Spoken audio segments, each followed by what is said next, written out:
Hey, guys, what's going on here? A font of energy coming from behind that door. Phlangin starts losing it slowly but surely. I don't think he'll make it. I have started losing it back when we were fighting Sweet Mouth Zombie Gary up there. No, this is a trap. No, Dwight, you're gonna want to come see this. Nope, I can see right from over here. Stay in the light! No, it won't be any trouble. Are we in the same spot where the cave-in happened originally, or have we been somehow transported somewhere else? This is Hubert Golemon. We're outside of time, y'all! Well, either way, we can't get the Scepter of the Forgotten in this time. If we get to our destination, we'll find ourselves in the present.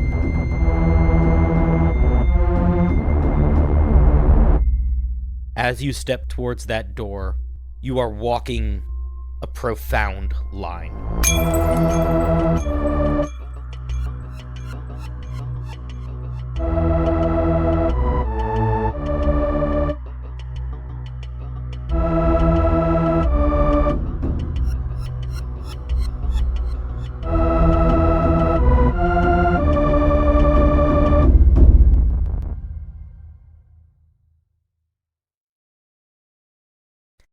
Hello, friends, and welcome back to part 3, the final part of our fun little one-shot. We are joined again by Craig. Say hello, Craig. Hello. Emily. Say hello, Emily. Hi. And our very special guest for this strange little one-shot, Tyler Clawson.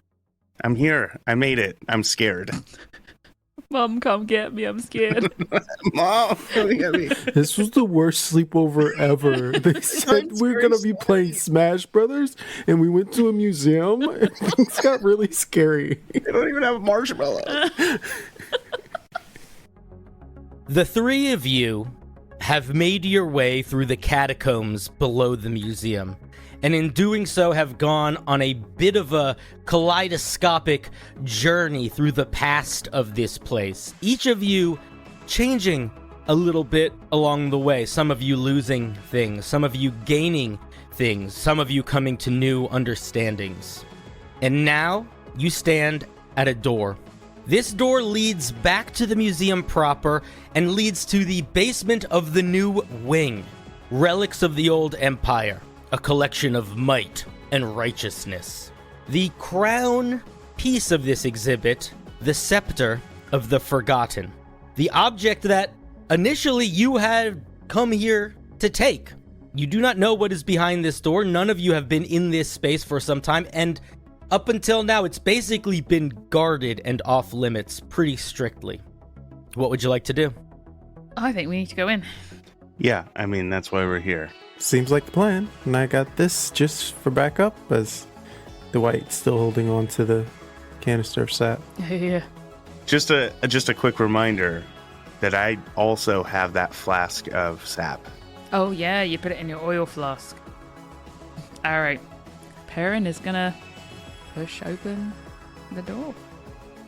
Perrin, you are the tank, by the way. You have a bard and a rogue with you. I need you to understand. You are the tank.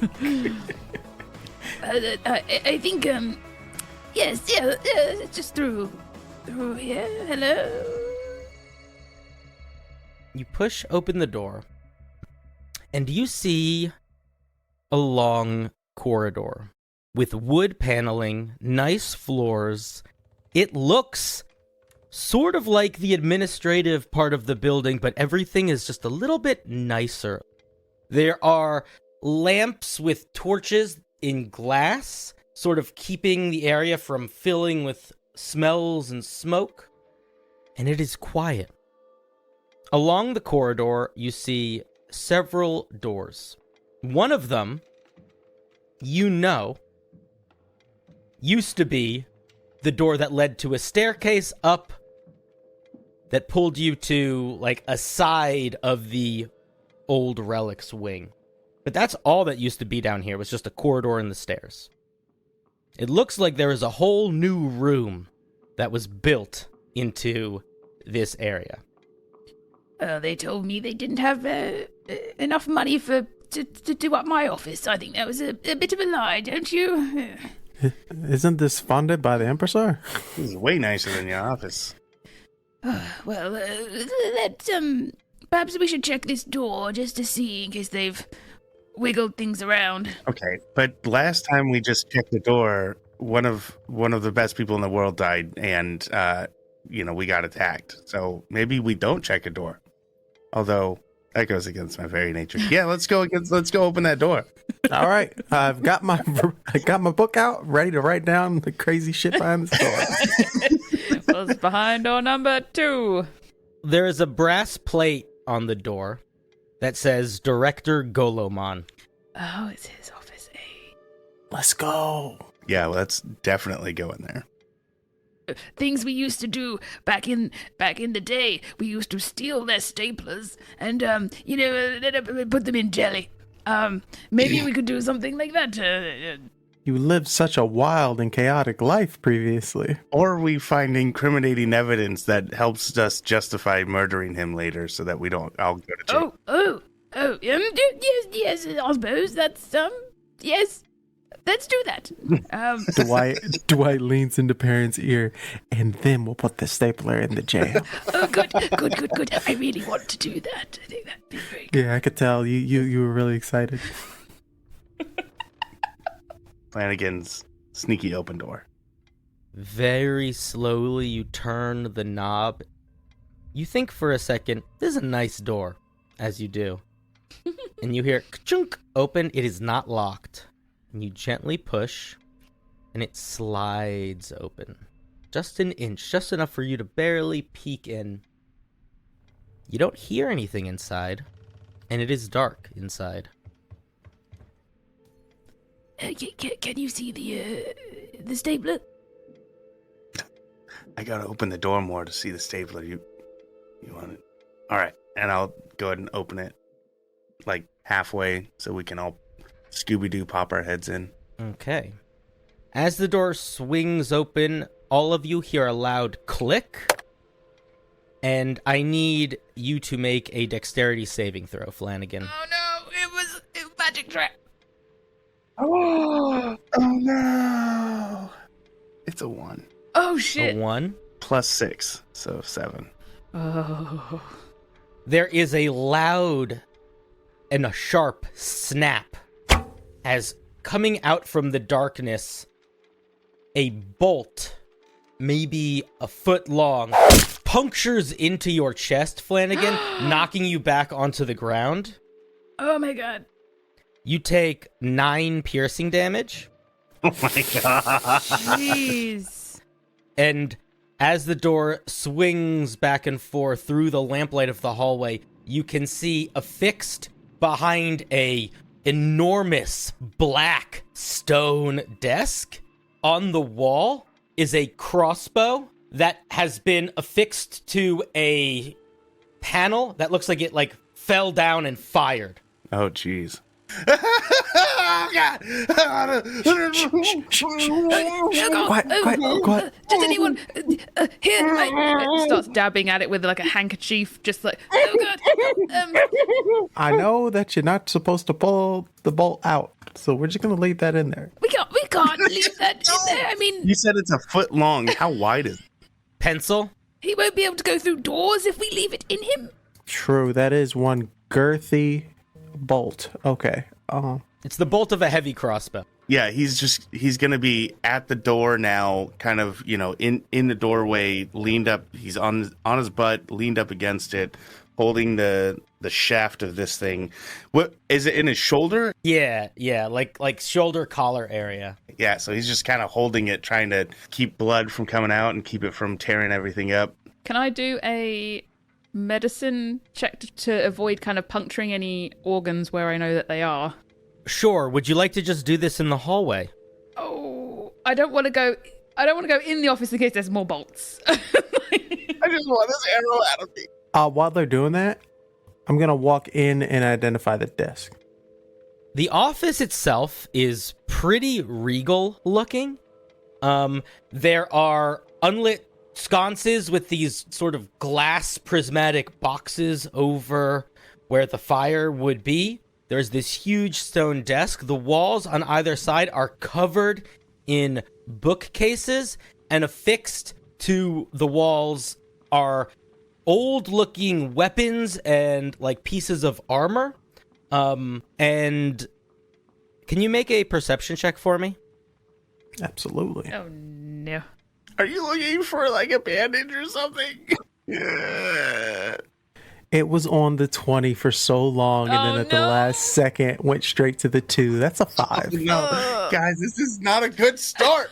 Yeah, so there are just some like random objects and stuff scattered around the desk, but it looks cluttered. It's hard to make out lots of what's going on. Pretty. Does he find the stapler? All right, pretty boring room. Does a 5 give me a stapler? Yes. There is no stapler, no. Damn it. Damn it. Dwight, are you casting Identify on the desk? Yes. You feel a little bit of that dark sky over you for just a brief second and something slowly bubbling.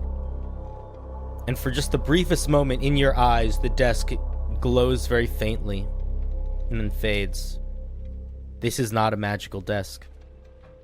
Dang it.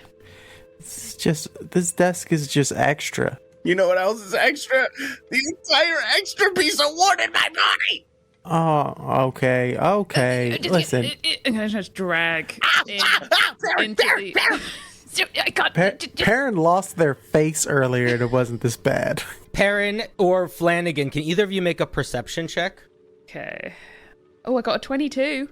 As Phlangin is making those calls, you hear the sound of something starting to drag from somewhere deeper in the catacombs, moving in your direction. Perrin is going to slap a hand over Flanagan's mouth as they're dragging him in. There is something coming this way. You are moaning very loudly. Dwight, shh. Do you have a belt? So I'm going to drag him in, get a belt, put it in Flanagan's mouth, and then I'm going to do my medicine check. While that's happening, thaumaturgy to close the door. Oh, that's a 10. If you had all of the supplies with you from any sort of med kit, then you could probably just take care of this. With a 10, I'm going to give you a choice here. Oh. You can try to remove the arrow, staunch the bleeding, which will require a second medicine check. Okay. If you fail, Phlangin will take more damage. Or you can try to break the arrow off. Phlangin will not take more damage, but Phlangin will be at disadvantage for certain types of checks. If you choose to break the arrow off, you can just automatically succeed with that 10. I love this. This is such a good choice. I feel like I got the bad roll out of the way. Yeah, that's what I like to hear. Tyler, I'm so sorry. I mean, I have a poisoner's kit. I don't know if that's going to help. It's almost the opposite of being helpful. Yeah, do you want to poison me? Wish me luck on this medicine roll, boys. Can I give her any aid? Can I help her in any way? Yes, stop screaming. Stop wriggling. Normally I would say yes, but I think because you are the one that is having the thing done to you, I don't think so. Okay, that's fine. I got that one. No!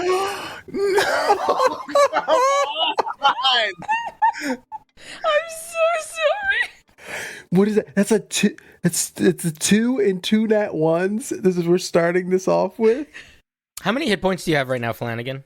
9. 9 left? I lost half my hit points in that first hit. I'm a rogue, baby. All right, so I rolled a 3 on the die. So we're going to double that because it's essentially going to be an opposite crit. So you're going to take 6 points of damage as the arrow is pulled out of you. There is a moment of shock that runs through your body. You feel yourself getting very cold and very hot, sort of rapidly back and forth. Yeah. There's a second where you feel your legs loose under you. You almost fall, and you sort of trip back and grab onto one of the sconces of the torches to try to, like, brace yourself. You take a deep breath. You're injured, but you're okay. I'm sorry, my first aid course did need renewing. Are you okay? Perrin, do you think if I go, through all this, and maybe we don't end up with the scepter, but I show that I took this hit, I got this scar, and, Vicky kind of sees that I've almost died. You think I could still get some puss?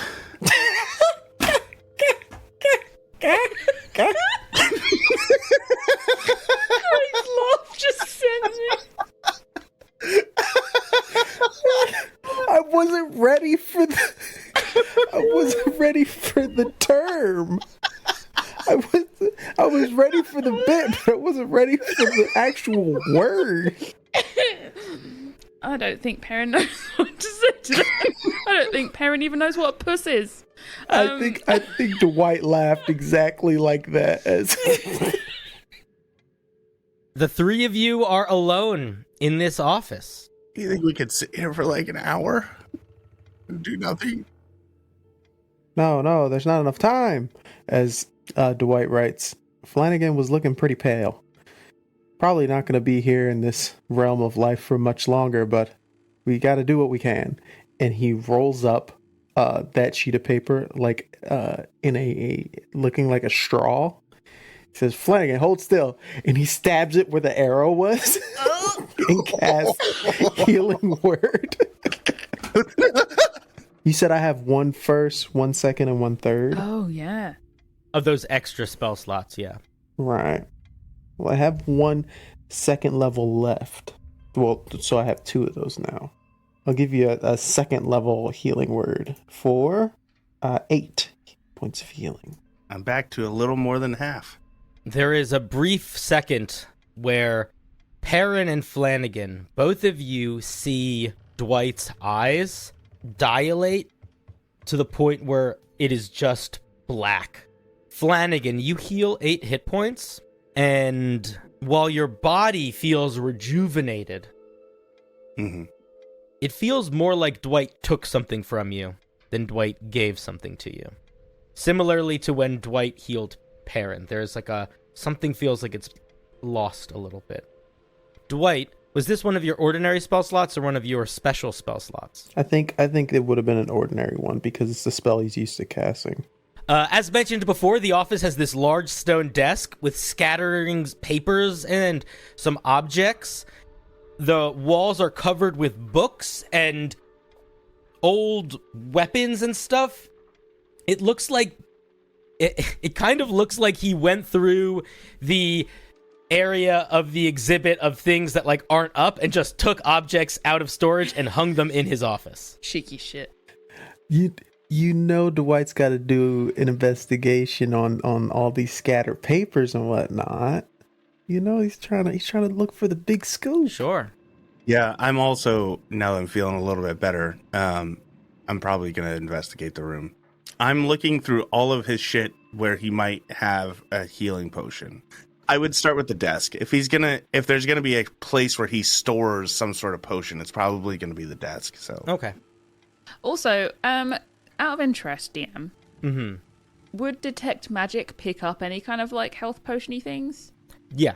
Do they count as magical? Yeah. Object? All right, I'm gonna detect magic then, just to see if there's anything funky-dory in this office. All right, cool. Let's go in order. Dwight, tell me what you got on your investigation check. Rolled a natural 19 for a 25.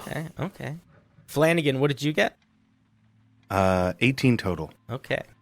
Just so everyone at home is keeping count, that's 2 11s and 2 1s today. Yay! We're doing great. We got all the ones out the way early. That's good for us. Going over the papers, Dwight, there are 2 big, like, blueprint-style construction maps of like an architectural design of the new layout. And at first you're like, oh, this is going to be useful. And then you notice something, and you pull them aside, and underneath them, you find a notebook and a large tome. Does this tome look familiar? It does. A rubbing of hands with you. Flicking through the notebook initially, it is a smattering of sketches and clippings of articles and diagrams. It seems to be tracking these specific artifacts in their like archaeological digs across Astilla, as if tracking where they were found, who found them, where they're being moved to. And as you flip further into the journal, the words become a little bit more scattered, and it starts to just be pictures at a certain point. Drawings. And they are drawings of a crown that branches in these fractured, kaleidoscopic, twisting branches atop a throne. And then it just becomes that picture over and over and over. You put that aside, you take out the book, the larger tome. It is beautifully engraved, old, and as you flip through the pages, they feel more like leather than they do paper in your hand. It is written in Old Imperial, and it appears to be almost like a medical journal. It speaks of ailments, it speaks of remedies, but of a divine nature. It is almost as if it is a book about maintaining the health of a god. And as you're skimming through it, you find one section in particular that is not bookmarked, but as you can sort of hold it upside down and see like this section has been opened a lot. Like the binding is more broken. Mm-hmm. It's hard to read this book because it's written in Old Imperial, and one of the things that you notice is that most of the places where names should be, there are not names. There are symbols. You don't recognize these symbols. It is a section that speaks of one of these symbols having something twisted inside of them, something growing, like a tumor. Scrolled across that page several times in common, it basically says, wrong, not a disease, the cure. Ooh. You start to see all of these portraits, pictures, and they look like pictures that you saw in those notes. There's this elaborate picture of a throne with this crown that's sort of twisting and spiraling all directions, and the throne is empty. And someone has drawn into the book a person sitting on that throne. It looks like Golomon drew himself into this book. Perrin, as you take out your beetles and they sort of scatter to find little bits of magic in the room, two things they spot. On one of the bookshelves, there is a faint pulse coming from one of the books. Ooh. Two of the objects on the walls also glow faintly. One is a sword, and one is a helmet. And Phlangin, as you start going through the drawers, this time being a little bit more careful, you notice that one of them is trapped, and you very carefully pinch the wire so that it doesn't snap as you open it, and you see a ivory bowl with some brackish liquid in it, and sitting in the center of this weird ichor, a little bit moldy, it's probably been sitting for a while, is a honey bun. And you notice, very faintly, a couple drops on the wood floor of this office. Very hard to notice without looking for them. Around the desk and going to the bookcase. Is that the same bookcase that I found the glowing book on? Mm-hmm. Oh. I think Perrin being Perrin will probably head to the book first. And can I investigate very tentatively before just kind of whopping it off the shelf? There seems to be a... What's this? Hey, Perrin, check the floor down there. What? Oh. Does that stuff go up on the shelf where you're at? Well, this book seems to... my little beans seem to be very interested in this book, so let me just... And they didn't see the ichor with magic on it at all, right? The ichor did not glow. I got a 10 on investigation on the book. It looks like a pretty ordinary run-of-the-mill historical encyclopedia, at least from the back binding without pulling it off the shelf. Phlangin, the droplets do not go up the bookcase. They go to the bookcase and stop at it. Hey, hold on, real quick, before you touch that book. First of all, I don't want you to turn into some crazy, scary, sweet vampire. yes, true. But also, we know that there are, like, secret hideaway spots throughout this place, especially with new construction and stuff. You think this might be a secret passage? Well, those drippings are going right to the door, or right to the bookcase. What if it's a door? And they continue on. Well, in case there's another hidden crossbow, come here. I'm gonna... Real quick, before I go over there, can I see what the trap in the desk would have set off? Yeah.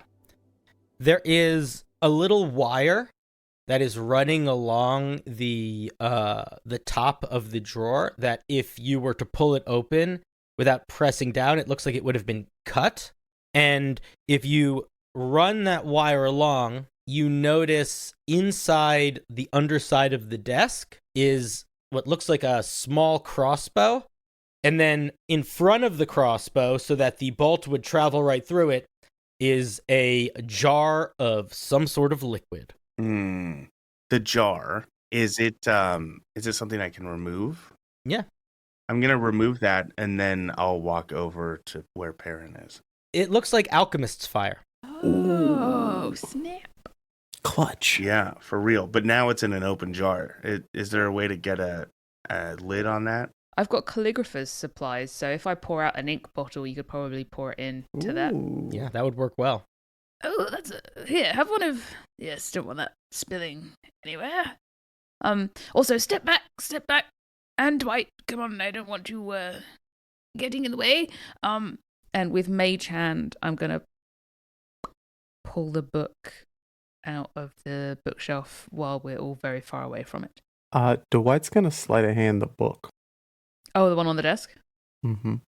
You start pulling that book off the shelf, and when it's about a quarter of the way out, it looks like it is a device that has bits of scroll on either side of it and a small glass capsule of sap inside. All of you hear the sap shatter.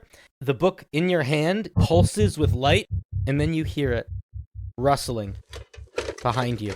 All of you turn and look as you see those armaments on the walls. The sword and helmet leap off of the walls and start to swing violently towards you guys. Oh, I knew it. Fuck. I need everyone to roll initiative. I got a 16. 12. 10. Okay, Perrin, you have a moment to act as you see these objects start to pulse with energy and tumble off the wall. Okay, I'm going to see if I can basically push the sword back.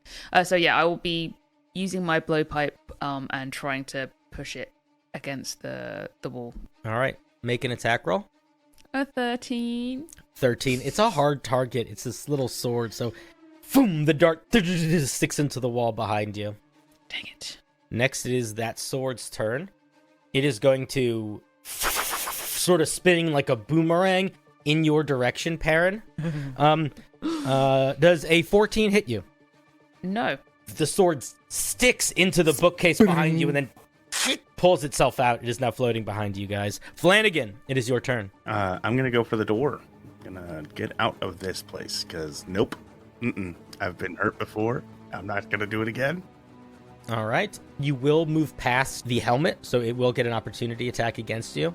But with your movement, you could get out of the room and 15 feet down the hallway in either direction, either towards the catacombs or the stairwell. I'm going to bonus action disengage as I move past it. Cool. I'm going to just get to the door, open it up. Does it open towards the desk or towards the hall? Towards the desk. And this is a helmet and a sword. So once I close the door, they're most likely not going to be able to open it unless they start bashing on the door.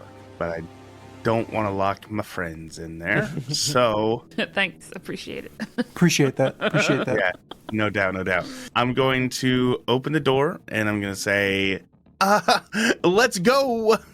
And then I'm going to throw a dagger at the helmet, which is the oddest thing Phlangin has ever said he's going to do. 14 plus 6, 20 to hit. Nice. Oh, yeah, that hits for sure.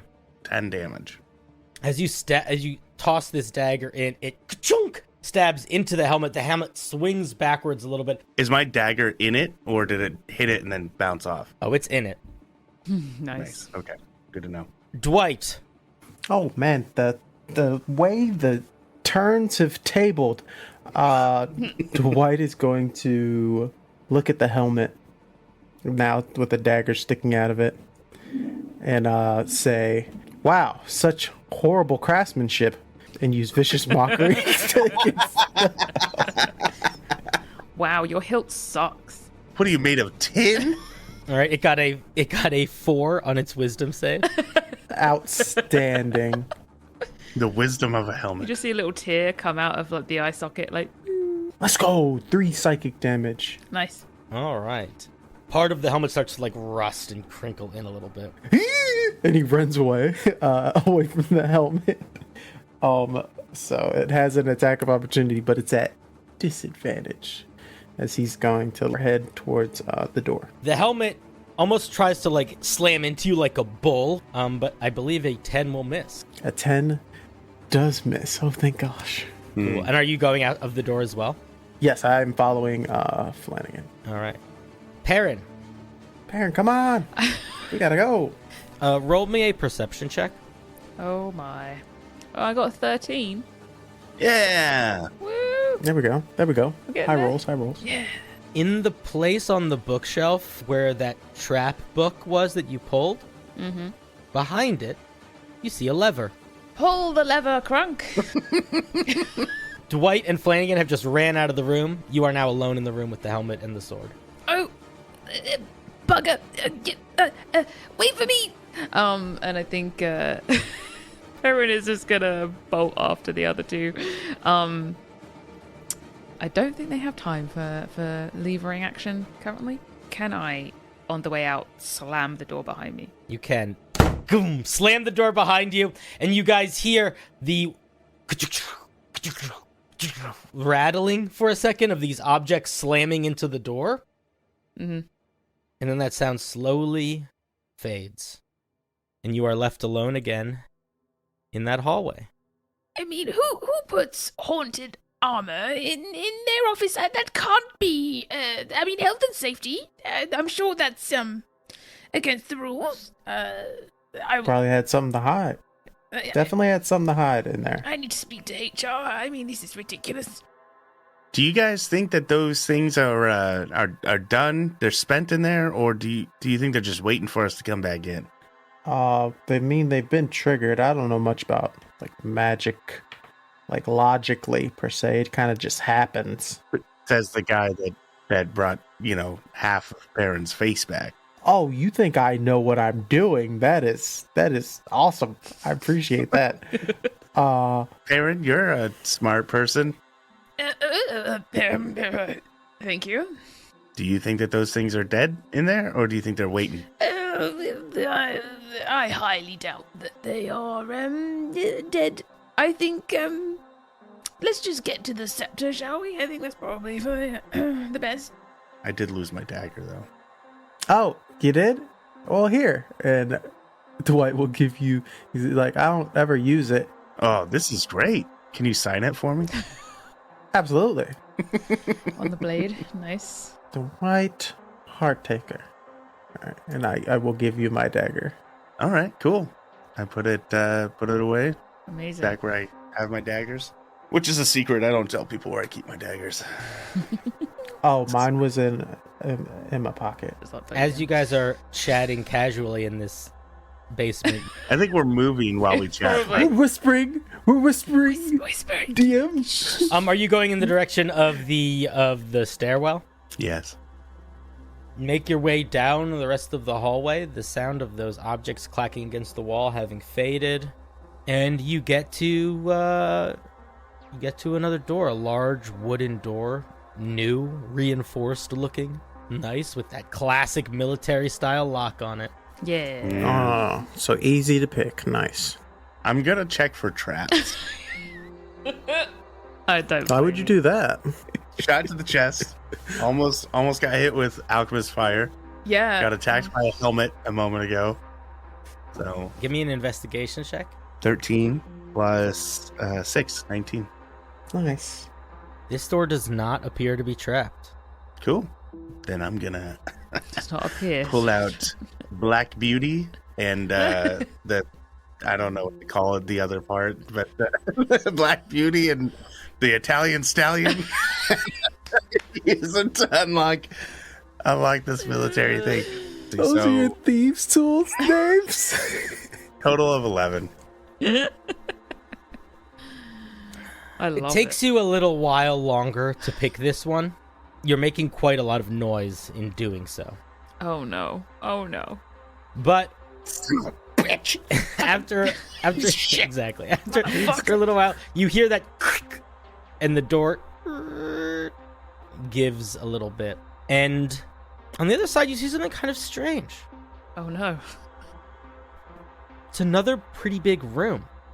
It's almost the size of the exhibit. It's like really big room. And that's not exactly the strange thing. The strange thing is that it's full of stuff. There is a giant statue that looks sort of like a twisting dragon made of flames. There are several huge paintings. There is this one thing that just looks like a giant wheel made of a strange metal. There are crystals embedded into pieces of old wall. It's everything that's supposed to be in the exhibit. It's the relics of the old empire. And they're just piled up against the walls in this big room. Wait, but the exhibit was supposed to be for, right? And you see a stairwell leading up at the far wall across the room. But this is all of the stuff that's supposed to be upstairs in this exhibit that is supposed to open very soon. It's just piled up there. It's like they stored it here and then nobody put it out. It doesn't even look stored. It literally looks tossed aside. Outrageous. I mean, I know animals are more my thing, and but this is disgraceful. Yeah, I mean, this was like the best part of the entire museum. I don't know who would do this. Well, now I do. I know who would do this. Yes, I have an idea of who would do this. He hasn't got a very good track record so far, has he? I mean, I just don't know why. Perhaps instead of a cure for the gods, maybe he plans on becoming one. sorry, what's that about becoming a god? Huh? What? Oh, Yeah, what are you talking about? it's the big story. I think that this guy might want to do some crazy occult magic stuff to take the throne as one of these old gods, per se. How's he gonna do that? How's destroying all this stuff and throwing it aside do that for him? I don't know if he's destroying anything, but or maybe there's like a ceremony or something that he needs to have tonight during the exhibit. Perrin, Yes. you feel like something land in your hair like a bug or something. Come on, Beans, out you come. You know you're not supposed to be in there. pull your hand down and you see dark moisture. And you guys all see these little droplets start to fall. Maybe they've been falling before and you didn't notice them. Landing onto Perrin's face. Oh no. More ink. Not Perrin's face More again. paint. Some of it gets in your mouth, Perrin. It's Ew. metallic. It's Oh no. it's blood. You guys look up, Gross. and there is blood dripping down, seeping down from somewhere above. How far does it do that? Does it do it for the entire room or just right above where we're at? The ceiling is like, it's made of these large cross beams and bits of like plaster in between. And it looks like the blood is seeping in between the beams and the plaster. So it's sort of like potentially spreading out along those seams. Okay. From the maps that I looked at earlier, would the exhibit be right above this room? It would. I think we need to get upstairs. Dwight is grinning. Oh, this is it. This is the big one. This is the big one. He's just writing the big one in his book over and over again. Is there anything I've been to the old relic exhibit before, right? Mm-hmm. And I've probably wanted to take something or two, but the security's been a little bit tighter or something. Is there anything that I can think of that would help me? Like a cool old weapon that was on display that I'm like, I wish I could just steal this and have it. Do you want to look for those objects? Yes. I want to make my way to the stairs, but there's no way I'm going to not take advantage of the scattering that is about. Sure. Make a investigation check. 13 plus 6, 19. Everything is just sort of in piles. You're like pulling over priceless paintings and stuff, looking through. Yeah, you guys see me just like, son of a bitch, where is that thing? Oh, I know it's got to be in here. Do be careful with that. That vase is very. Oh no. Oh, that's broken now. And eventually, you see something sort of flickering a little bit in the light, a handle. You reach down, pull out of some debris a short sword. I take a very heroic pose when I pull it out. The blade of it down the center is empty, and affixed in the center of that blade is a tiny gemstone. The handle itself is these twisting different metals and leathers woven into almost like a braid, and the pommel has a similar matching gemstone in the base that matches the one in the blade. And it feels good in the hand when you swing it around. All right. So I'm just going to add a short sword to my collection here. Unless you figure out how to activate it. I think I have an idea of maybe how I can activate it.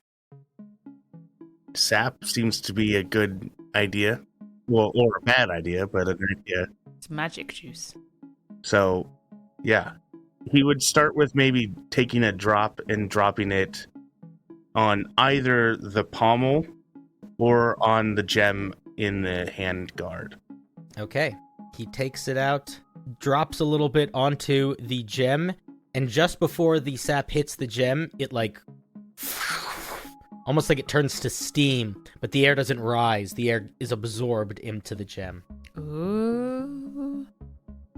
If you want to, you can use the flask of sap to empower the blade. 100%. Yes. Pour the rest of the flask down onto the blade. The gemstone starts to glow brighter and brighter until the gemstone in the blade starts to like vibrate, and the whole tang of the blade feels like it's shaking a little bit in your hand. Ooh. And the gemstone cracks just a little bit. It stops vibrating. And now when you hold and sort of swing it back and forth, when you look through that hole down the shaft of the blade, it is almost like you're looking through a window. into someplace else. Oh, You shit. see this dark void with these little bits of star and twisting ribbons of light and silver. This is now a +1 short sword. As an action, with the blade, you can make an attack roll. And depending on how well you roll on that attack roll, you can teleport a number of feet.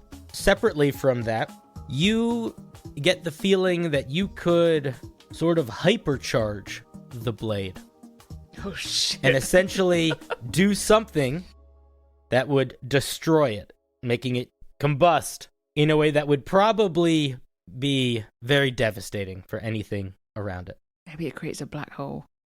Maybe don't do that. Nice sword there. Do try not to break it. Yeah, I'm definitely not going to try and break this I'll thing. probably lose my job. Shall we head upstairs? I think we should probably see what is causing the blood rain. Yes. They're probably all dead up there. Who's they? All the people hanging out for the exhibit. All the guests? Yeah, All of them are dead? every last one of them. I mean, that'd be a pretty good scoop. I mean, not for the janitor. Let's If he hasn't already been shot by going into the guy's office earlier. Yeah, right. Does he have to, like, disarm the traps every night he goes to... I hope so. Yeah, I think Perrin is very keen to get upstairs. Yeah, for sure. Now that I've stolen something successfully from the museum, I'm focused again. I've done it! Dwight is ready to see this whole story unravel to him, so he is definitely excited. All right, you start making your way through the room, get to the far side where there is an open hallway with stairs leading up. Start making your way up the stairs. So the stairs are sticky. With blood? Something. It's some sort of brownish liquid. It's either blood or something else. It's not exactly clear. And as you make your way up the stairs farther, you start to feel this kind of feeling, like there's a vibration in the air, a thumb, like an ambient, almost metallic droning, like a tuning fork that was banged but just won't stop going. And you get to the top of the stairs where normally there would be a pretty substantial door with a little porthole that you could kind of peek out into the main area, and it is covered with something on the other side. Does that something look red? I check for traps. Thank you, Rogue. Natural 20! Oh, nice. Oh, it finally happened! Yeah. It'll be the only one. It only costs us 3 natural ones Yeah. to get 1 natural. This door doesn't have a lock on it, traditionally. You run up along and down the seams, and when you look under the door, you can't see under it. There's a space where you should be able to see, but there's something going along the whole bottom of the door that's just blocking it off. And very gently, you push a little bit just to sort of test it.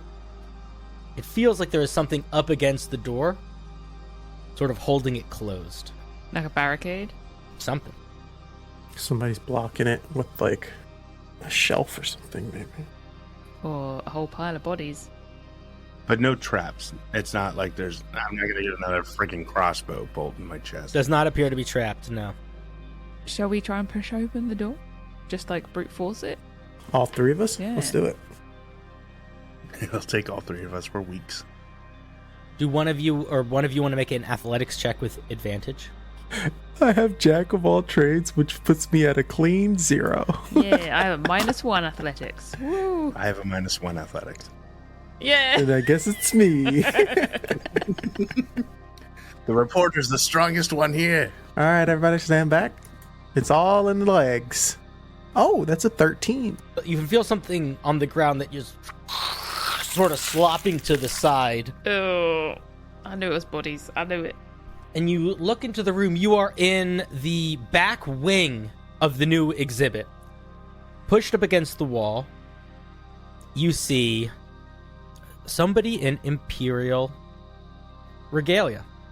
The body of that military general that you saw not too long ago in that vision. In fact, looking into the room, it's just a pile of bodies. And these bodies are wearing military outfits. They're wearing really nice clothes. These are the guests. Or at least some of them. Looks like you were, quite correct, Dwight. It's part of being a reporter, once you're skilled and amazing like me, just standing around a pile of dead people. you just know when how the guy's gonna think and what the plan is. And, oh, this is so good. And he just starts writing, taking fingerprints, putting them in. Each of the bodies has a face twisted in pain and fright, their mouth open, almost like mid-wail. And each one of them is missing their eyes. I think we should probably be quite quiet because they might be like Gary. Oh, they might wake up and then start trying to eat us? Yeah, shh. Can we see their mouths at all? They're open, their teeth? Can we see their teeth? You can see some of them. Their mouths are open in this whale position. Give me a medicine or an investigation check.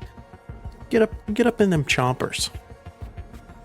16 plus 6, 22. Nice. One of them, you notice, is missing teeth. Mm-hmm. But they're not the same teeth that Gary was missing. But one of them is missing their nose. One of them is missing ears. Another one looks like their hands were removed. All of them are missing their eyes. And it seems like the rest of them are missing something, but it is not the same thing for each one. But they are all missing something. Okay, so these these bodies are spread out throughout the entire room on the floor?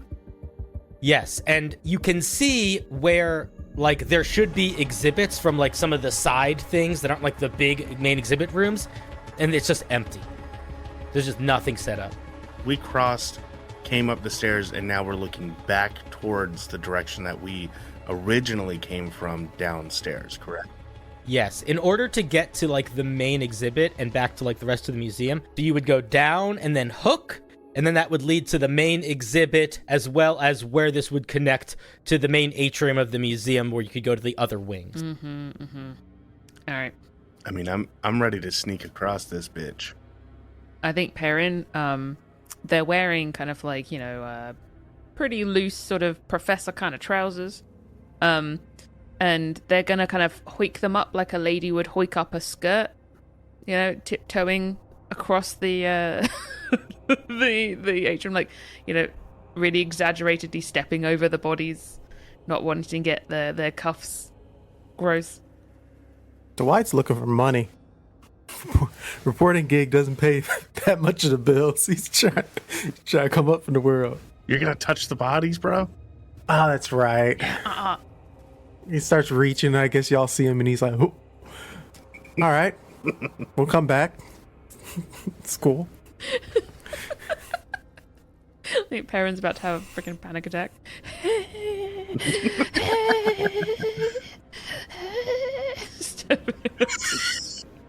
Perrin and Phlangin give me stealth checks. Natural 20. Oh, nice. Oh, it's coming. They're coming back. While Perrin's doing their girly tiptoe walk, I'm like, Natural 2. Flanagan's like Catherine Zeta-Jones in Entrapment. I got a 7 in the end, though, with my 2. As I'm walking very stealthily through. Stop quiet screaming, Perrin. Phlangin gracefully tiptoes between these bodies strewn across the ground. Dwight, make a perception check. Got it. Save me, please. Oh, okay. 17. As Perrin starts to make their way, trying to follow Phlanagan's steps. And as you're looking at the bodies, you notice something. They are placed specifically. Oh no. I look at the book. Oh, that's a good idea. Flicking through the book, they kind of look like half a crown. The twisting, yeah. And you notice when you look at where Perrin is and where Phlangin is, it's almost as if they start as a single branch, and then as they make their way down the hallway, they sort of splinter off, just like the crown growing up around the throne. Can I trace the crown, basically, and see where it would be set up to where a head would be placed, basically? It looks like the head would be in the main exhibit hall. Oof, oof, oof. It just gets better and better. And then as that's coming together in your hand, you hear a little and you see Perrin has stepped on the hand of one of the bodies. No. Very ever so slightly pushing it out of place. Perrin is just like frozen, just like, oh shit. Like not breathing, seeing if anything happens or if any of them wake up. Just I think, You hear a crackling noise, oh no. like old resin, where part of it is hardened and the inside is still sort of gooey. Put it back. Put it. Oh, it's too late. Phlangin, you see this, but you are basically out of danger because you are like on the far side, just sort of watching this. Yeah. This tube of bodies and extending, spiraling out all at once jerks up. It is as if they have been sewn to the ground. They cannot lift themselves up all the way, and as they do, their bodies kind of stretch and peel. They start winging back and forth where eyes should be darting around. They still cannot see you.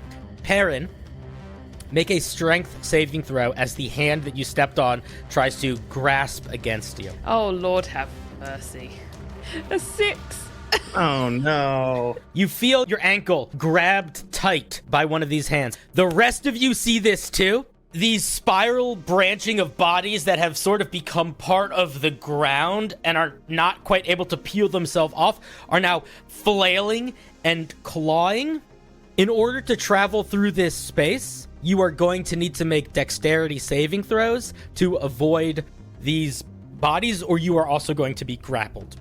And Perrin, the hand that is wrapped around your ankle, you can feel that sticky substance on the fingertips, and you can feel it like pulsing onto your leg from the hand. Get it off. Phlangin, what would you like to do? Pass. Peace out. I'm honestly, I'm on the other side of this thing, right? Yep. Basically, you are at the door. Between me and Perrin, there's a shit ton of bodies. Help. Okay, I have an idea. You said they're all covered in this sticky substance that we've previously seen. Mm-hmm. Dwight knows, or at least has an idea that magic gets amplified when placed in this substance, and they're all connected, correct? Mm-hmm. So here's my goofy thought. Dwight's gonna cast a spell, and then Phlangin, I'm gonna try something, and then once it happens, I need you to help out Perrin. Okay. And because they're all covered in this substance and connected to one another, could I cast Ray of Sickness? Kind of like how if I were to electrocute like a puddle of water type deal, and it just hits everything. If it's cool, I would like to use one of my evil spells. Oh. For a second, There is darkness. There is the 5-part shattered moon above you. You hear the sound of the whispering that has been calling to you since before you can remember. That secret little thing in the darkness. You see your mother. You see yourself sitting on her lap and her asking you to tell you a story. And that memory sits in you for a second and then melts away. And all that is left from that memory is a need to grow. And you cast Ray of Sickness into this strange necrotic branch. Roll a attack roll. That's just a 12. That is okay. These are sort of zombies, so they have a very low AC, and they are glued to the ground. So that will hit. Does that do damage as well? It does. 3d8. Oh, wow. That's quite a bit. 18 poison damage. Dang. And also they need to make a Constitution save of 14. That's a 2. All right, so they are technically poisoned until the end of the next turn. Okay. You see this pulse of brackish energy riddle down the branch, and for the briefest second, Perrin, you feel the hand loosen. Quick! The branch is not destroyed, but you guys have a moment now to basically get to Phlangin. And that was one of your unique spell slots, correct? Mm-hmm. As you pull out Perrin and step forward, you feel this weird pulse inside of yourself. And half of your face goes back to that putty as one of your eyes and your cheek sinks in on itself as half of it goes back to its sunken form. What is it? Keep running! Keep running! Keep running! Keep running! I'm running! Oh, I'll think about it later. And you guys, the three of you both get to the door. Perrin, you made it! Oh my god! Oh my god! Am I okay? Oh, it must- Am I, You hit the door too hard on your face. It Oh, kind am I- of messed. Oh, I can't seem to see out of one eye. It's makes probably sense. just allergies or something. Allergy. We'll fix it. We'll fix it. Don't worry about it. We'll get it fixed. It must be. We got plenty of sap, right? Yeah, plenty. Great. It must be like it only lasts for so long, and then I gotta reapply it. We'll do it after we stop all this from happening. Perrin trying to like push it back up into place. Oh, don't do that. Oh god. Oh God. Perrin, you have disadvantage on perception and investigation checks related to sight. Yep, fair. And Dwight, you feel a strange little tingle at the crest of your horns. And you very faintly hear like a little popping noise. That felt good. You have advantage on perception and investigation checks for the time You being. stole my eyeball, you bastard. Yeah. Oh shit! I'm a dirty little thief. Oh man, that's pretty sick though. You guys all get to the door. You have a moment where the bodies are sort of moving slowly, and then you watch as one by one they all go back to their petrified form. I don't know what just happened, but I would prefer we never do that again. Oh, shall we continue? Yes. Okay. I was hoping you'd say no. All right, let's I mean, the other option is going back through. Oh, yes, no. Let's go. What you see in front of you now is a door. And the door leads, or at least where it's supposed to lead, is to the main exhibit. Underneath the door, there are these, like, pulses of light. Boom. Boom. Boom. And the sound of glass dragging against metal. You can feel it, like in your bones, when you push up against the door. You stand at the precipice of something. Crossing the threshold here feels like you are stepping into something new. That going beyond this door is going to change things. Perrin, what is going through your mind in this moment?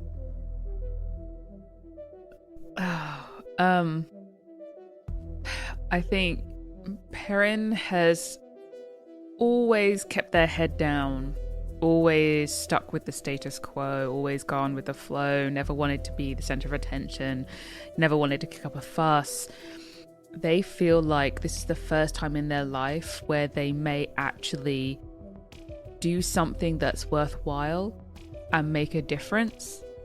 Whether that's for good or bad, they don't know yet. Whether it will be the last thing they do, they don't know yet.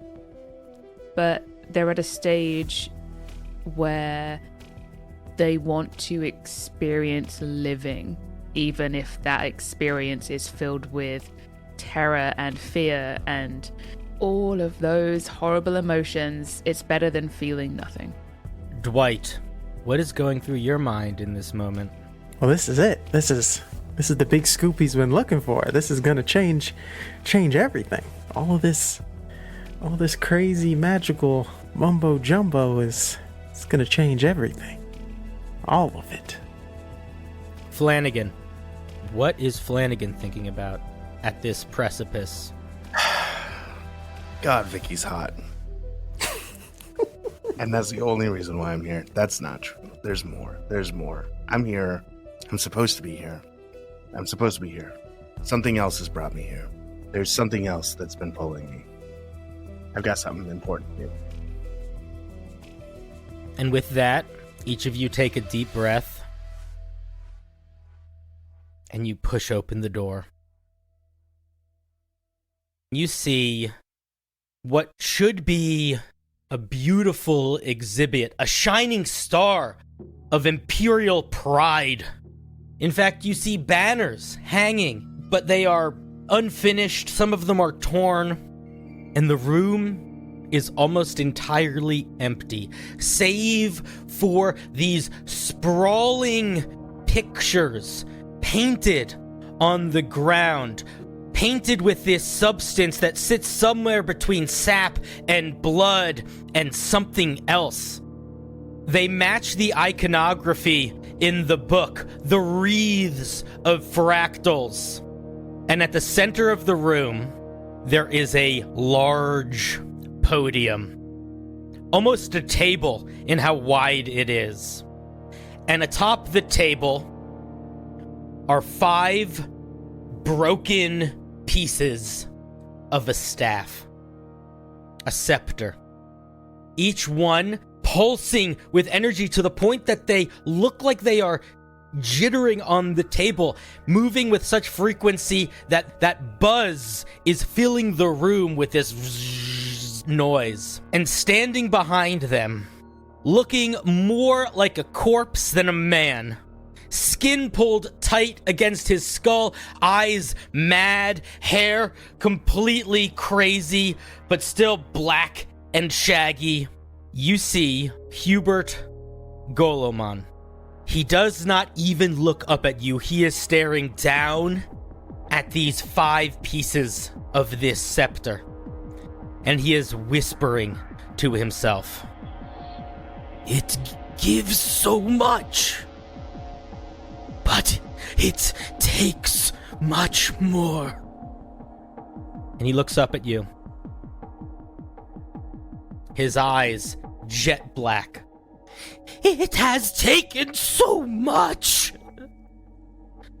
It has taken so much.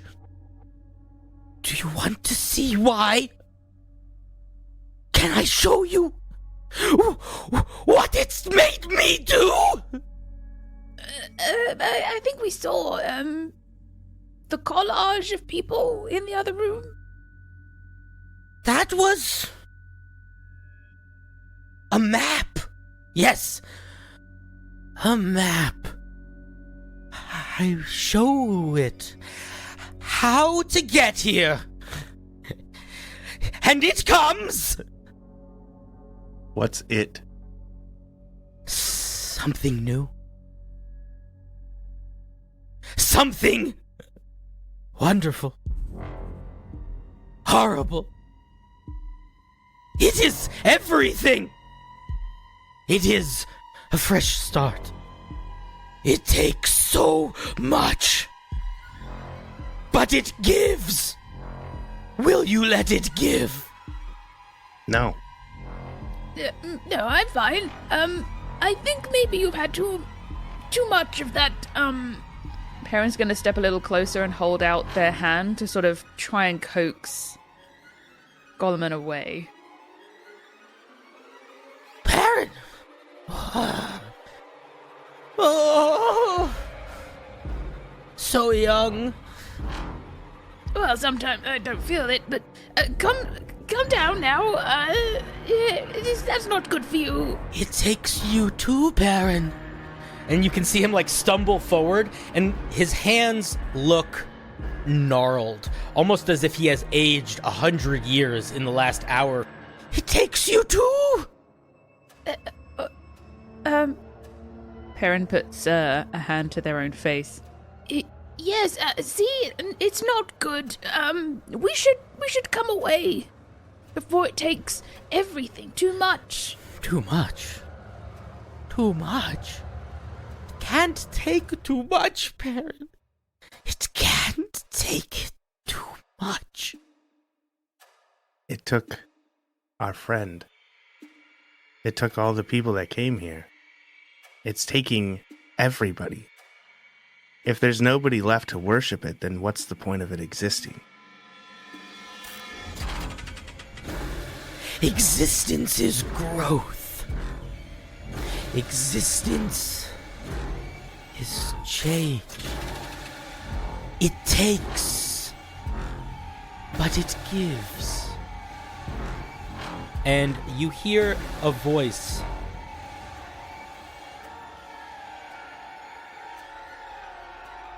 Oh, yeah. Young Phlangin, it gives. You hear Gary's voice. Where does it come from? You turn, and behind you, rising out of these sigils marked on the ground, you see this almost like coagulation of blood and ichor and syrup rise into a somewhat humanoid form, and you see these orbs sort of pulsing throughout it and then rising up to its head, and Gary's eyes popping out of the front, warm and tender, knowing. I walk up to it. Won't you let it give? And I inspect it. Insight check.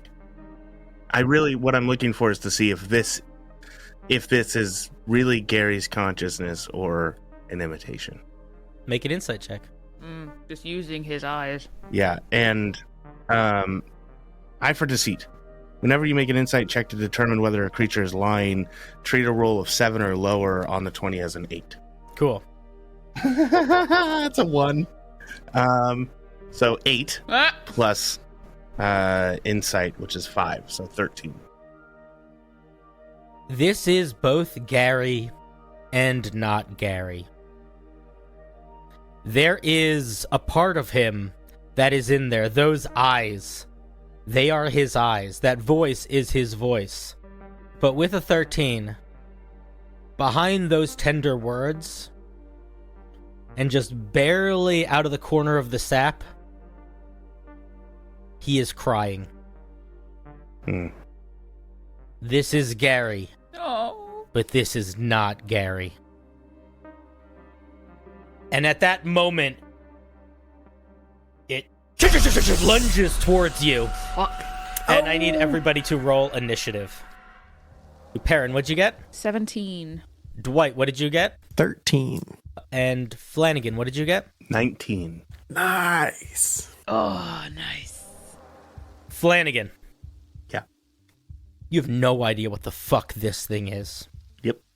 But you know that this thing took Gary. Yeah. And it is lumbering towards you with a body that does not appear to know or care how a human body should propel itself. What would you like to do? I'm gonna just pull out my my short sword and actually my short sword and my dagger. Okay. The Dwight dagger. The non-signed, non-collectible dagger. Bummer. Gotta save that. And then I'm going to strike him. This will be the second time this thing is forcing me to kill Gary. Oof. Bastards. Short sword. 8 plus 7. Was that 15? Yeah. 15 hits. That is what you needed. 10 damage. So you take, with your short sword, you cut through this mockery of your old friend. And as the blade hits, there is something about the magic of the blade that seems uniquely effective against this thing. The whole section that you cut hardens and like calcifies a little bit. And the creature loses some of its fluidity. Yeah. And then I'll use my dagger to make another attack. That's going to be 5 plus 6, so 11. Oh, that misses. Yeah. Would you like to move? Even with the opportunity attack, I'm still going to try and move over to Dwight and get close to him. All right. A limb will erupt out of this thing. Gross. And take a flick at you, almost like a whip made of slime. That's okay, he rolled really bad. That's a 9. Yeah, it misses. Nice. So you dodge out of the way as it sort of splashes the back wall with this ichor. Perrin, Hi. you feel that sunkenness of your face. You feel a strange dread emanating from this thing, but less so the thing, and honestly more the chunks of Scepter. What would you like to do? In Perrin's line of work, a lot of dealing with dead bodies, a lot of formaldehydes and embalming fluids and all sorts of things to preserve bodies until they can kind of see to them properly. On their belt, they have a few files, because you never know, when they're out walking around the streets, they might see a stray cat that's, past its prime, and they might want to do something with it, take it back to their office. So with those fluids, Perrin is going to stick the letter opener into one of the bottles and kind of coat the blade, and then walk up to Goleman and just, whilst reaching out to them, try and sort of basically like stab them with it, put them out of their misery. Cool. Make an attack roll for me. Oh, well, that's only a 9. So... That is going to miss, but you still have the poison attached to the thing for later attacks. Mm-hmm. Lunging up at Golemon, you notice something else that now you're a little closer to the podium. It looks like he is trying to press the pieces of the object together and having a hard time. The more that he is sort of pushing against them, the more gnarled looking he is becoming. Next, this strange Icarus thing. And you see little eyes sort of popping out of it in different places. These bursts of cosmic light start to shoot out in all directions. I need all three of you, actually everyone but Perrin. I think Perrin is far enough away. Everyone but Perrin, I need you guys to make a wisdom saving throw. 8. 12. Both of you take... Oh, you're so lucky. I rolled so low. Both of you take 4 psychic damage. And you feel this twisting sensation inside of you.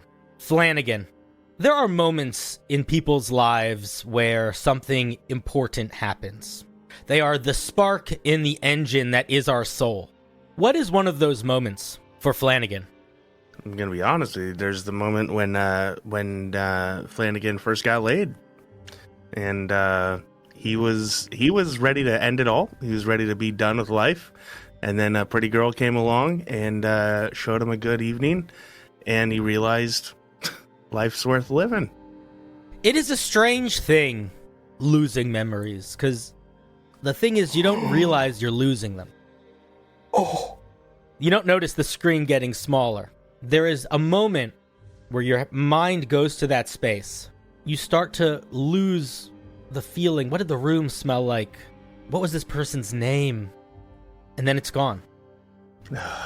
Oh, no. And you don't know what's gone. You don't even know that something's gone. Mm-hmm. That's a huge part of personality. Your perspective is smaller. And that spark, that drive, is gone. Jeez Louise. God damn. Dwight. Stories, man. Gotta love stories. Who doesn't love stories? When was the first time that you realized how much stories matter? Oh, man. So, there was this moment in which my mother told me about how she was able to get this amazing job because she knew a little information about the boss. And she said she might be able to let that little story go, or she could get the job. And then that's when I learned that information is what gives people power. In this moment, you realize that there's something else that gives people power. Something unknowable, unspeakable, but something that is radiating into this very room. You feel it in your horns. You feel it in your bones. That story, that is pushed away and is immediately filled with something else. Another sort of power. A much more straightforward, simple, and unyielding power. It is your turn. Damn, guys. He will look at the book and see, does the is where the podium and where the scepter is that where it basically leads to? That is where the throne is in the picture on the book. Gotcha. Dwight would turn to Phlangin and it's like, there, we got to get over there. We need to stop him from doing whatever he's trying to do. The professor hasn't gone yet, right? No. I'm going to look at him and I'm going to say, Professor, if you could see yourself right now, it would make you laugh. And I will cast Tasha's hideous laughter on the professor. Is that a wisdom save? Oh. Yes. That's a 6 on the die, so he's going to fail. Okay. So until I lose concentration on it, he will be sitting there laughing. I mean, I think he gets to make a save at the end of his turn. Okay, cool. You see his eyes go, like, wide for a second, and he doesn't start to smile. He looks pained. Oh, jeez.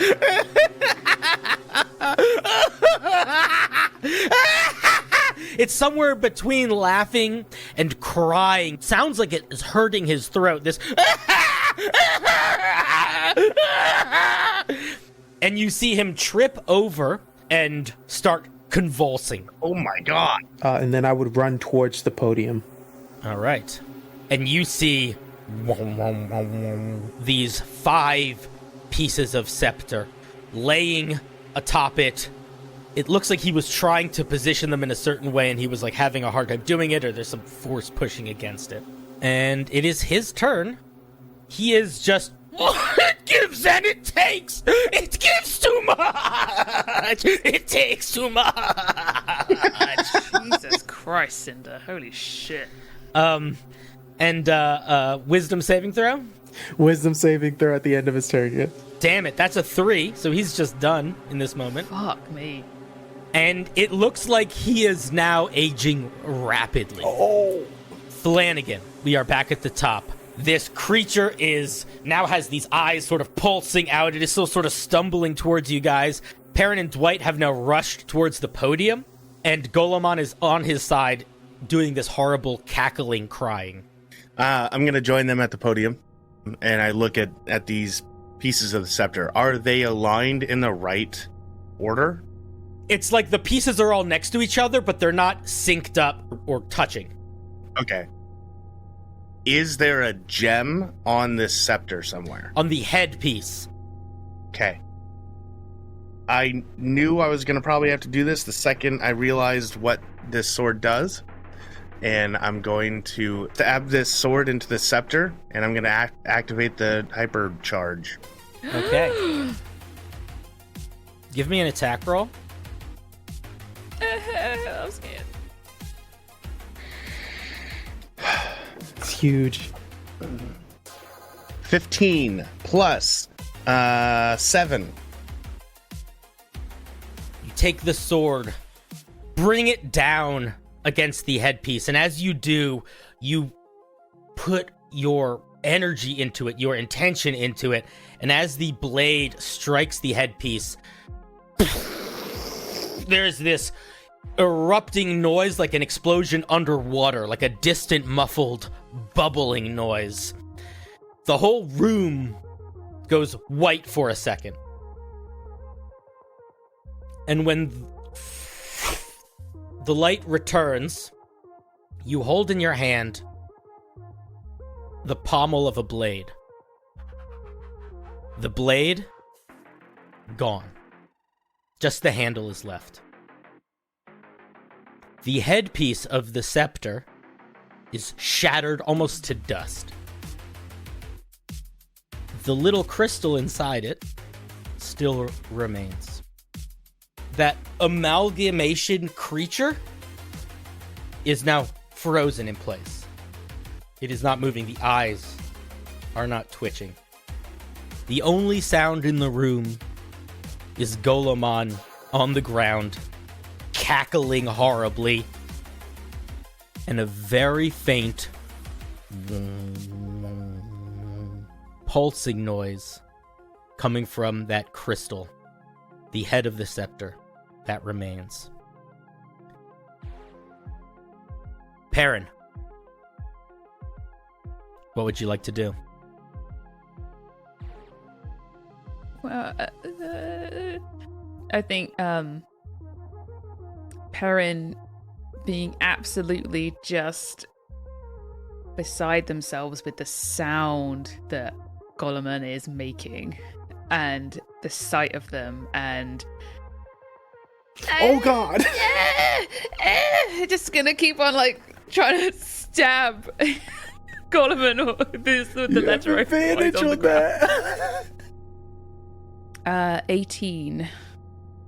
18 hits?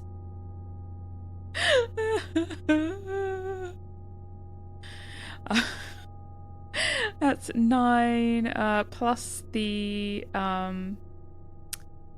what's the poison? Oh, so another 8 damage, so that's 16 damage plus poisoned. As you stab over and over and over again into Golemon, crying, exhaling, you watch his body convulse for a second, go limp, and then rapidly decay. And he is dead. I'm so sorry. Perrin just is like, Perrin has never killed Anything, anything before. They've already been dead, you know? I mean, Perrin's upset. Perrin is not okay. Hey, Dwight. You still feel that pulse from that crystal sitting on the table. The room feels much bigger than it is, but you in here, in this space, you feel as tall as a giant. Yeah, I think we're gonna scoop up that crystal. All right. Make a wisdom saving throw. Got it. It's another 12. You pick the crystal up. Perrin, Phlangin, you watch as Dwight's eyes go black. Dwight, this is such a small world. And if there is anything that matters, it is the things beyond this place. It is life beyond this place. It is growth, and it is change, and it is unstopping, and that is all that matters. You forget your mother. You forget the power of stories. You forget why you were here in the first place. You know what you need to do. You are not the harbinger of change. You are the vessel of life. You will keep this thing here so that it can grow, so that it can give, and so that it can take. The two of you watch as Dwight's horns shatter and splinter into these fractaling, kaleidoscopic branches, almost hovering over his head. Dwight, you can give, and you can take. You are at full health. You have all your spell slots. And this crystal, whatever it's tied to, you are now its ward. And you see the only two things standing in your way. In like a voice that seems to take over Dwight, but it's still, you can still hear Dwight inside. I finally get it. I don't need to find the story when I can just make them. Phlangin, you see all of this. You hear all of this. What do you do? Yeah. Where is the canister of sap on his body? Oh. I imagine side satchel, like sticking out of his side satchel. So it's on his side then? Yeah. Okay. I pull in from behind my back. I've got my alchemist fire bottle. Mm-hmm.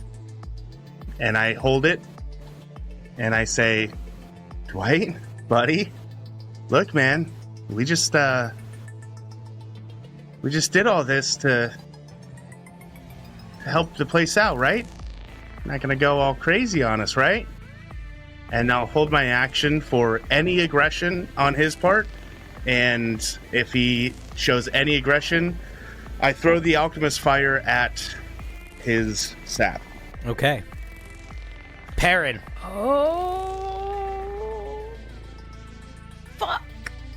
Perrin, wide-eyed and sort of still shaking with the sort of letter opener in their hand.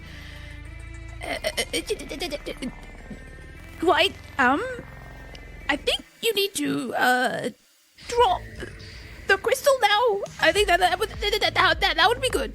Don't make me kill again, because I'm armed and dangerous. This god creature you're threatening is Right? I think Perrin is just scared. Perrin doesn't know what's happening. All right. Dwight, Mm-hmm. you feel it rising in the dark sky above you, that dark sky that has loomed, those strange whispers now becoming a chorus. You can hold the light. You can bring the light to the dark. You can reforge what was shattered. What would you like to do? Phlangin, I need a intelligence save. Okay, wait, we're going to do something here. Uh-huh. Dwight, give me a deception check. Okay. Phlangin, give me an insight check. Okay. 12 plus 5 is 17. Also 17. Oh, shit! Oh, dang. All right, that's cool. Is there a way that little old Dwight, inside not knowing what's going on but very scared, could he throw an inspiration to Phlangin? Oh, shit. Somewhere deep below a sea of eyes and teeth and quills and fur and space and stone, somewhere truly trapped, entombed, but present, is a tiny little boy. A little boy who wanted to impress his mom with a story. He will never escape this place he is. In fact, he will probably be gone soon. But in this moment, there is just enough of him left to remember that this might not be a great idea. And you can throw him an inspiration. I got a 6. Nice. Oh, that's awesome. Hey. I know Dwight. He's my best friend in the entire world now, after Gary died. With that, Phlangin, you know with the utmost certainty that with this little bit of hope that pierces through the darkness for a second, Yeah. that is the end of Dwight.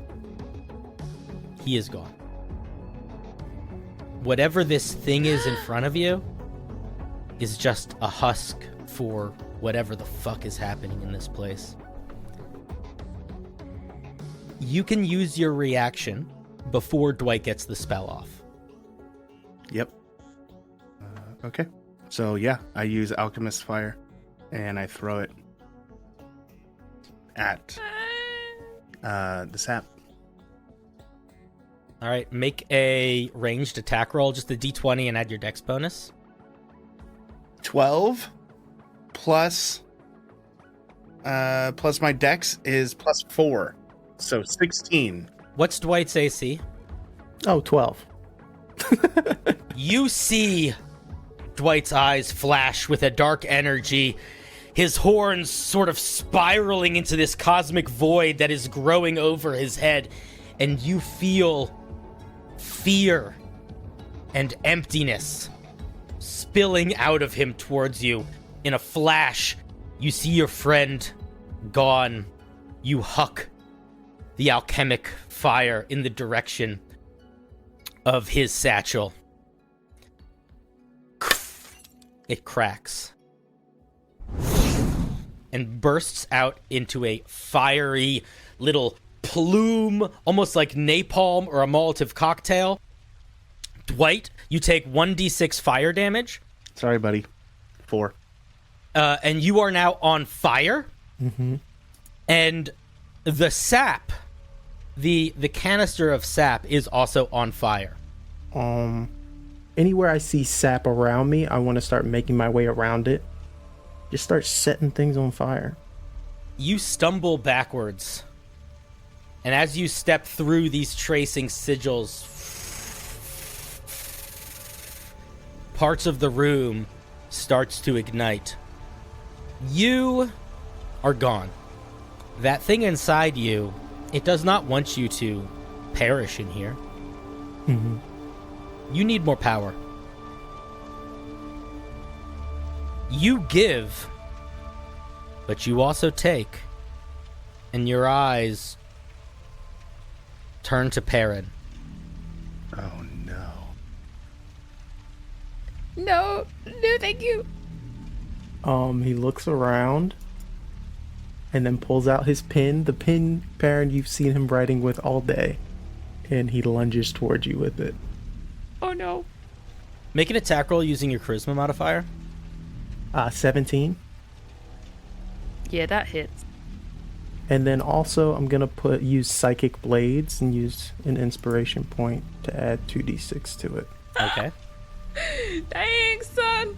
12 points of damage altogether. Ow. As you stab into Perrin with this penknife, you feel this damage ripple through your body, and the pen clicks as if it was trying to take in ink to write with. Perrin, you feel the rest of your face start to melt as you are back to your blinded state, as your other eye melts away. But this time, it gives, but it takes so much. You feel your nostrils melt. You feel your mouth turn into a ripple of almost wax dripping down your face. You are suffocating and you are blinded. Guys, kill me, please. We're trying. Phlangin. Oh no. Dwight is on fire. And he is tripping, spreading fire through this place. And you just watch as he stole Perrin's face. What would you like to do? Oh my god, this is terrifying. Save yourself. I'm gonna run to the door. I'm leaving the scene. I'm running to the closest door, and as I run, I'm gonna pull out my short bow. Okay. And I'm going to I'm gonna try and shoot the canister with the arrow. Okay. Do it. Oh my god, I'm so excited. 17 plus 6. Nice. Oh yeah, that hits. You take out your bow. You aim true. You take a deep breath in and out. You think about what this place meant to you. And you take a shot.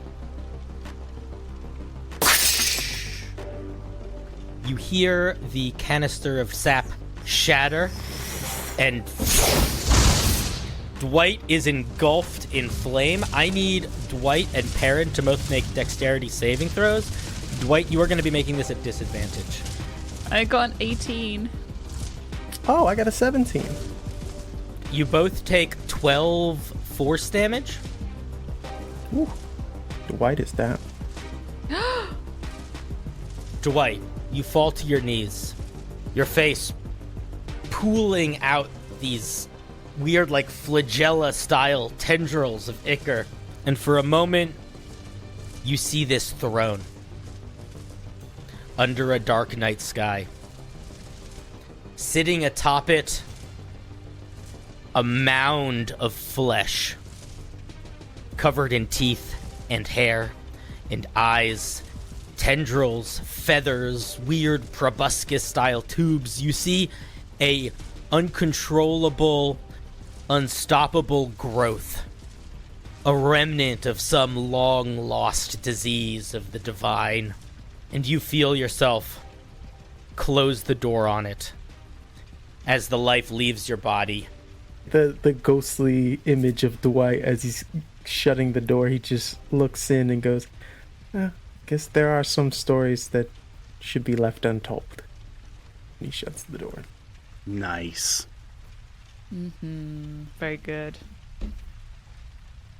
I'm going to run over and I'm going to use my dagger, the one signed by Dwight, to cut open a mouth on Perrin's face. Give me a medicine check or a survival check, either one. 18 plus 1, 19. Perrin, you take 1 damage as very delicately as the room slowly is engulfed in flames around you. Phlangin cuts a hole into your warped flesh so that you can breathe again. With that last breath, Perrin hits 0 HP. 1 hit point. I had 1 hit point left. Then I'll do a medicine check to stabilize you. 14. Very quickly, you wrap Perrin, stop the bleeding, pick them up over your shoulder. You're not strong, but they are frail. Yeah. And you run. You run through those doors. You run through the glass atrium. You see bodies everywhere, twisted and hanging from glass in the atrium, covered in this ichor, slowly starting to burn around you as you barely make your way out of the museum as it glows in the night. Smoke rising as you can hear people shouting in the distance, "We need water! Something's wrong at the museum!" And as the local authorities make their way to try to handle whatever the fuck's happening here, you slink out into the night.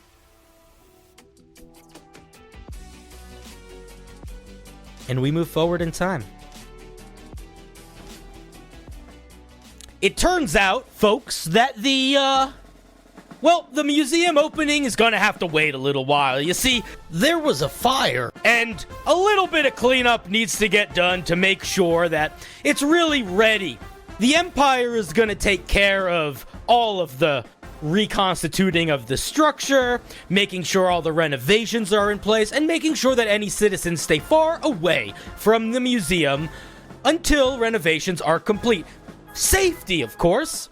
And after all this funding, they kind of, you know what? Maybe they shouldn't run the museum. It's a lot of money to sink into something that wasn't really going to even be that exciting. So they'll probably just go back to, being a bit of a curio. Listen, the government's trying to do what it can to make this place the best it can be for all the citizens of Altair and Astilla. Thank the Emperor. A few nights later, Perrin, you've been in a hospital for some time. There has been a lot of work done, but you are stable. And I'm curious, what have you been doing since you've come to consciousness? I think Perrin is learning to deal with not being able to see and coming to terms with the fact that, they never wanted to be seen much before, but are aware now with what's happened to their face. It draws a lot of attention to them, and not in a pleasant way. It's almost like a double whammy of the fear of being perceived and now being judged on top of that. So I think Perrin has been working on a mask of sorts. We're using their little beans to kind of help them, maybe nibble away the things, making it the right shape. I think wooden, just a carved sort of wooden mask. Very simple, very plain. Again, doesn't want it to be seen, just so they can blend in. We fly out of that hospital room and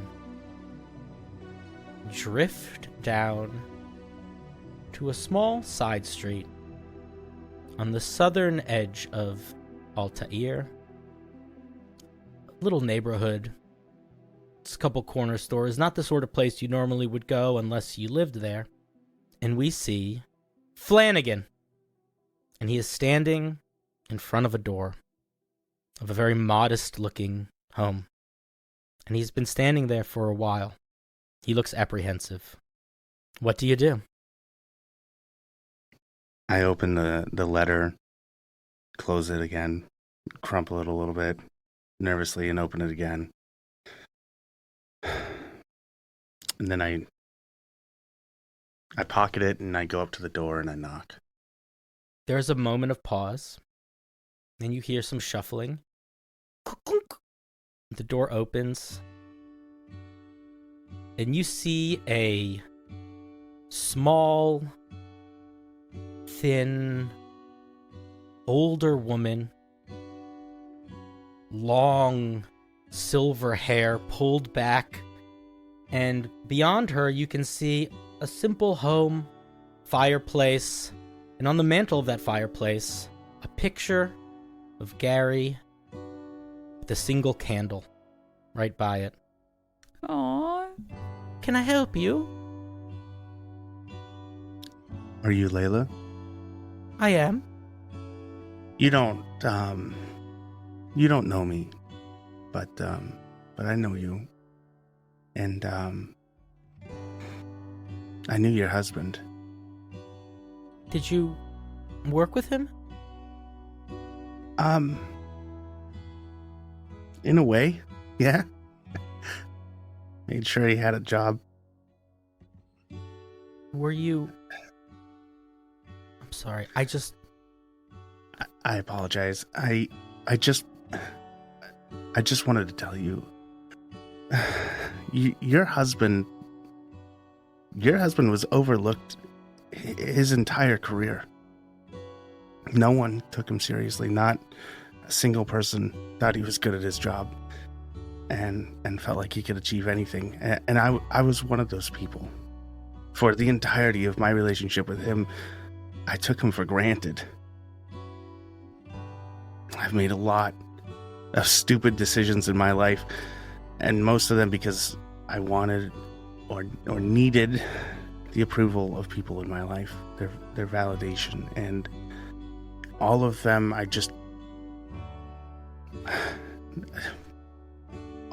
it was all temporary, you know? Nobody really cared about me until I met your husband. He became the person I needed him to be in my life, and he gave me a reason to live. To go to the museum and to just talk to someone who cared whether I showed up or not. I wanted to come here and tell you that as long as I live, I will carry on what Gary has done. Someone will remember him and try to be even half as good as he was.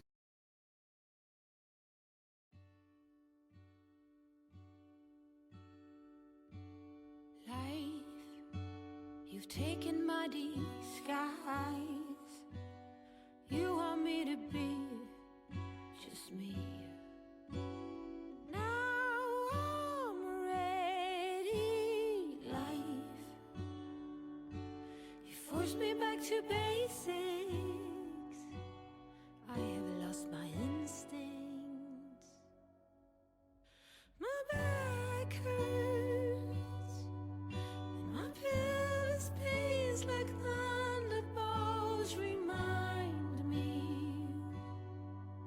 Who is she? I promise I'll be brave enough. Hey, inner child, I'm sorry that it took a while.